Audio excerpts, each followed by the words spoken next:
Hello and welcome again. Now today we will be continuing our previous lecture of bacterial genetics, where we have discussed about the transformation and conjugation.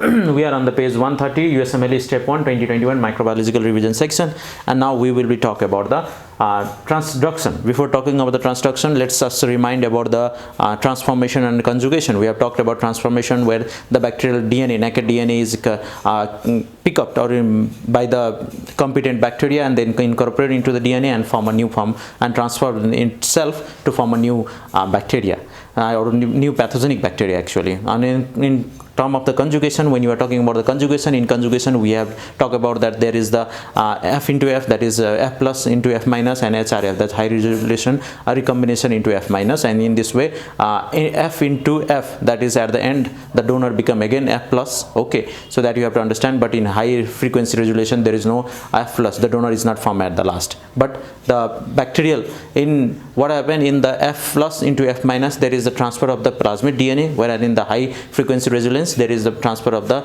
some of the flanking chromosomal DNAs as well. Now talking about the transduction is one of the way by which virus, actually virus is a smaller particle than the bacteria, but what happened, this virus, let me talk about this. Transduction is two types, that is a generalized and specialized. In generalized there is a packaging error, and in specialized there is an excision event. I will explain in detail. You see, in generalized what happened, the lytic phase infect the bacterium, leading to the cleavage of the bacterial DNA. Parts of the cleavage bacterial DNA get packed into the phase capsid, and then phase capsid infect another new bacteria, then there will the transfer of this bacterial DNA which was been picked by from the initial one. I'll give it stepwise. You see, this is the one of the new bacteria where it has the bacterial DNA bacteria, this lytic phase, that is the virus that has been infected.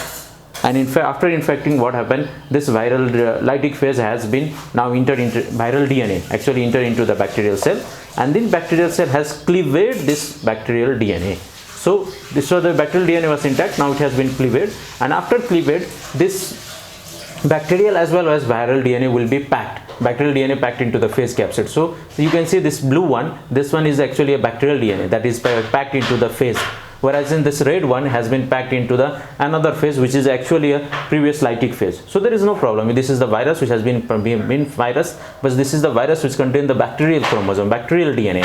And now this bacterial DNA, if in fact this will release, and if infect a new bacteria, this is not a viral DNA, so it is actually a bacterial DNA. This bacterial DNA will go and incorporate into this double stranded new bacterial chromosome and form a new bacteria having the another drug resistant gene or other genetic information that has been transferred from this previous bacteria. So this is the one of the way where packaging error have been occurred. You can see this is the cleavage had done. After cleavage, this is the packaging. In packaging, the virus should contain the viral DNA, but it has now containing the bacterial DNA. And this bacterial DNA, when phase infect another new bacteria after release, this bacterial DNA will get transferred and get incorporated into the another bacteria, and there is now this bacteria, the new bacteria, has the nicking information of the previous bacteria as well. And in this way the bacterial genetic information is transformed from one bacterium to another by the help of this phase lytic, that is the virus, and this is due to the packaging error that you have to understand.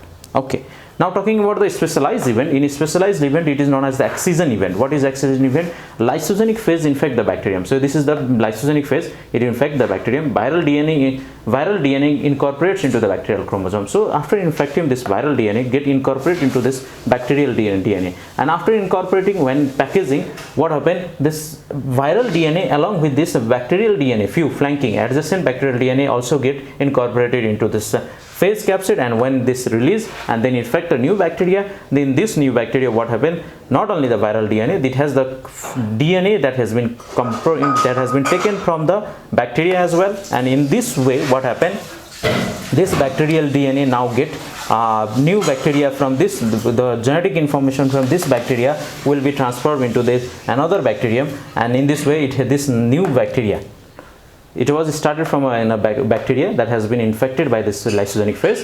If the viral DNA get incorporated into this bacterial DNA, and it can be remain there without affecting, so it is known as a lysogenic. So it can long last there, it can be standing there for a long period of time and can multiply through it. But when there will be any changes, any harsh condition, any so suppose UV radiation or chemicals exposure, something there, then it will trigger and again convert it into this lytic phase. Means they will try to cleavage this all bacteria, and after cleavaging, what happen, while cleavaging they get a small part, a portion of this flanking DNA of the bacteria. Actually this cleavage should be only contain this phase should only contain the viral DNA, but now what happened, they are containing not only the viral but part of the bacterial DNA, and in this way this has the excision event. So there is no packaging error, they all contain the viral DNA, but also they are containing some bacterial DNA as well, bacterial chromosome information as well. And when there is release, they infect another new bacteria, and after releasing there will be 3 genes, see, gene from different from the donor and recipient. So this is the donor, this is the recipient, and if donor and recipient both, this is the actually donor and this is the recipient. But when you see that this new genetic information is transformed, there is a gene from this bacterial chromosome, there is a gene from this bacterial chromosome, and there is a part of viral DNA as well. So there is this recipient chromosome, this is the donor chromosome, and there is a small portion of the bacterial viral DNA as well. So this gene containing, there is a different from the donor as well as the recipient, and this is the new form, and there is a new genetic information in this, and they can express according to their new genetic information. And in this lysogenic phase, there are the certain group of toxin that has been encoded, and that is very important. That is the ABCDE. Group A is Streptococci erythrogenic toxin, B is botulinum toxin, C is cholera toxin, D is diphtheria toxin, and S for Zika toxin. So this is very important. Actually you have to remember this toxin. This toxin is actually incorporated by this lysogenic phase. And lysogenic phase, what are the toxin you have to remember? That is the A, B, C, D, S. That is group A is Streptococci, botulinum toxin, cholera toxin, diphtheria toxin, and Zika toxin.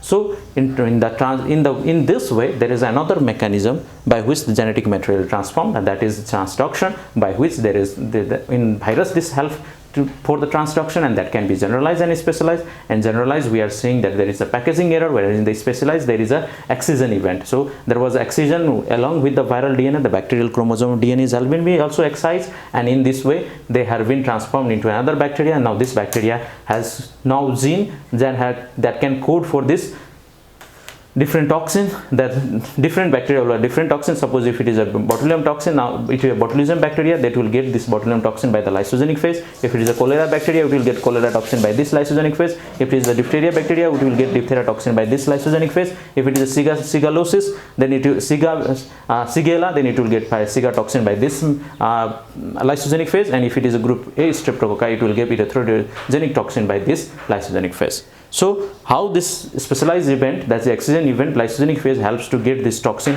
is also important, because this will be a question for food for question for the USMLE, at least for the first degree question. It may be asked for the second degree question as well. Thank you.